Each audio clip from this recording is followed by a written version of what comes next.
Muy buenas noches para todos. El grupo está conformado por Laura Barreto, Vivier Montoya y quienes habla, Vladimir Parra.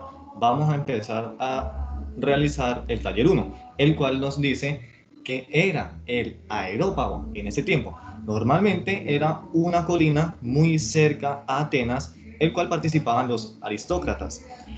La siguiente pregunta nos decía qué acciones realizaban qué acciones democráticas se realizaban en ese tiempo. Normalmente eran muy similares a las partes de las decisiones políticas, como la parte de obras, de construcción, de todo lo que tenga que ver con ejercer la guerra o en este caso firmar el Tratado de Paz. Eso fue gracias a Solón, el cual permitió la solución del conflicto entre los aristócratas en ese caso y los de pocos recursos. Bien, él también creó la palabra de ciudadano, el cual eran los que participaban en ese tiempo, listo, en la toma de decisiones. Bien, ¿quiénes lo conformaban? Pues normalmente al principio eran los aristócratas en ese tiempo, pero gracias a Pericles, quien solucionó el conflicto pagándole también a los de pocos recursos para que participaran. Bien, tenemos dentro de las instituciones tenemos el Consejo de Ciudadanos, el cual eran aproximadamente entre 400 y 500 personas que modificaban la parte de la normatividad.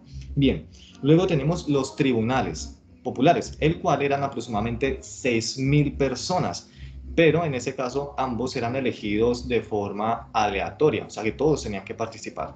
Bien, ellos hacían el papel de jueces, pero en ese caso ellos no juzgaban, los que juzgaban era la misma población. Tenemos en ese caso los estrategos, que en ese caso los aristócratas pagaban a los soldados y en ese caso se excluían los de pocos recursos. Listo. Y tenemos la asamblea, que era normalmente donde participaban esos ciudadanos. Listo. A continuación continúa nuestra compañera Laura Barreto. Muy buenas noches para todos, ¿cómo están?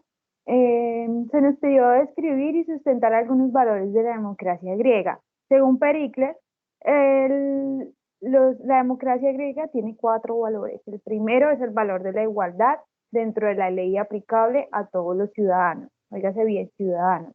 El valor de la libertad de opinión, sin que existan puntos de vista obligatorios para todos. Recordemos que no puede haber en la democracia una ortodoxia o una verdad única. La democracia es el régimen de la heterodoxia por naturaleza, es decir, que las múltiples opiniones y verdades que coexisten entre sí crean un clima, un ambiente de respeto. El tercer valor es la participación abierta para todos. Esto se considera no solo un derecho, sino también un deber de todos los ciudadanos. Todos deben participar de algún modo en la política. Y el cuarto valor de la democracia ateniense, según Pericles, es la fraternidad entre todos los ciudadanos. Esta fraternidad incluye tres niveles. El primer nivel es la actitud de tolerancia hacia la vida y las ideas de los demás. El segundo nivel es la benevolencia hacia los otros, incluyendo a los extranjeros.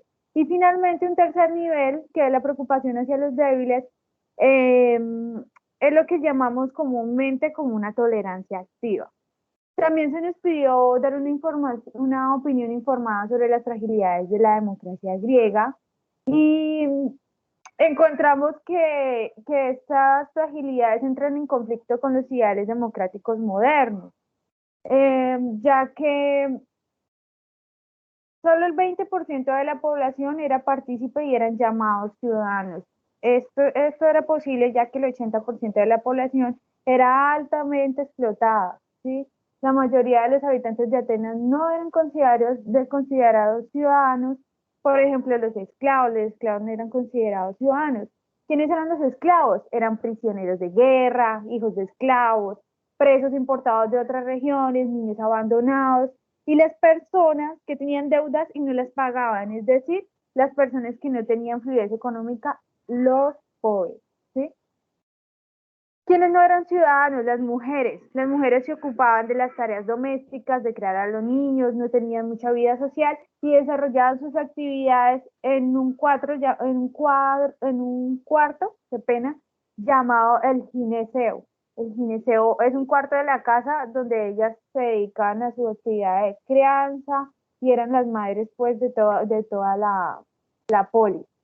Eh, quienes no eran ciudadanos tampoco, los llamados metecos. ¿Quiénes eran los metecos? Los metecos eran simplemente extranjeros que venían de otras ciudades y vivían en las ciudades-estados griegas, ¿sí? Podrían ser comerciantes, viajantes, intelectuales, profesores, ciudadanos, y los ciudadanos, ay, no, no eran ciudadanos, qué pena. Los ciudadanos admiraban a esos metecos, ¿sí? Hasta el punto de que llegaban a confiarle su administración, la administración de sus negocios y la educación de sus hijos. A pesar de ellos, nunca fueron reconocidos sus derechos políticos. Eh, otra fragilidad de la democracia ateniense fue que la oratoria audaz era de los sujetos activos de las asambleas, era tan audaz que era un poco sugestiva y se fue utilizando esa retórica para coaccionar o dirigir las decisiones políticas mediante un discurso demasiado audaz. Entonces podemos encontrar que esas fragilidades entran en conflicto con los ideales de la democracia moderna. Continúa, compañero Didier. Bueno, muy buenas noches para todos. Retomando lo que después de la compañera Laura y el compañero Vladimir, vamos a hablar sobre las diferencias y algunas similitudes sobre la democracia contemporánea o moderna y la democracia griega. Bueno, comenzando, pues primero tenemos que la democracia ateniense o la democracia griega se basaba en la libertad e igualdad y era de participación directa, o sea, el pueblo participaba directamente en las asambleas para las decisiones políticas. La democracia actual se basa en la libertad, igual que en ese entonces que la democracia griega, pero la actual no es de participación directa, sino que es un sistema representativo y cada quien pues decide participar o no participar en dicha democracia. Otra diferencia es que en la democracia ateniense, en la sociedad ateniense votaban únicamente los ciudadanos varones, hijos de padres atenienses y hombres adultos, o sea, y estaban excluidas las mujeres, los extranjeros y los esclavos, como ya lo ha mencionado la compañera Laura. En la democracia actual, pues participan las votaciones las personas mayores de 18 años para el caso de Colombia, tanto hombres como mujeres en igualdad de condiciones. Otra gran diferencia en la democracia ateniense es que los que gobernaban el país solo podían hacer una vez en toda su vida. En algunas democracias, pues esto aún sigue vigente, como las dictaduras o otros casos, y pues en las democracias actual, pues los que gobiernan el país pueden volver a repetir mandato si los ciudadanos lo vuelven a votar, ¿no? En algunos casos son solo por 2 ocasiones o en reiteradas ocasiones. Algunas de las similitudes en la democracia ateniense y la democracia contemporánea es, por ejemplo, que la democracia ateniense pues, había una serie de deberes y derechos que tenían que cumplir todos los ciudadanos, igual que en la democracia pues, actual, ¿no? Que también hay una serie de derechos y deberes que debemos cumplir todos los ciudadanos, independientemente del estado o país donde nos encontremos. Otra similitud es que en la democracia ateniense el gobierno se basaba en los intereses de la mayoría. Actualmente, pues también el gobierno pues trata de defender los intereses de la mayoría, pues hacer esto ya que es libre y capaz de actuar de manera independiente sin limitación externa. Pues esto es un poco complejo, pues hablamos ahí entrarían los temas de la globalización y los temas de desarrollo en diferentes países de los más desarrollados, cómo subyugan a los menos desarrollados y pues es un tema bastante complejo y largo. Pues otra similitud es que la democracia ateniense, en ellas las decisiones las toma el gobierno, así como la actual, ¿no? Pasando al otro punto que nos habla sobre los valores de la democracia y llevarlos un poco al tema colombiano, pues vemos que la democracia como sistema político moderno es una forma de vivir en una sociedad que solo es viable si se fundamenta un conjunto de valores, ¿no? Como la justicia, la libertad, la igualdad, el respeto, la tolerancia, entre otros muchos más, y que esos valores son fundamentales para su funcionamiento y son el resultado de nuestras sociedades o de nuestra sociedad actual tal y como la conocemos hoy en Colombia.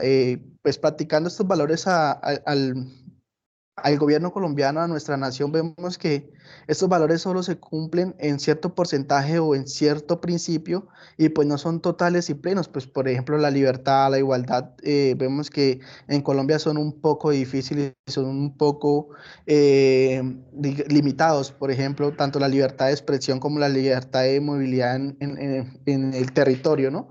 Tanto por las guerras y por las ideologías políticas de algunos representantes. Igual encontramos la justicia, el respeto, la tolerancia, el pluralismo y la participación. También vemos que no son plenas en nuestro país. Bueno, hasta aquí termina nuestra exposición. Gracias a todos y hasta aquí llegó.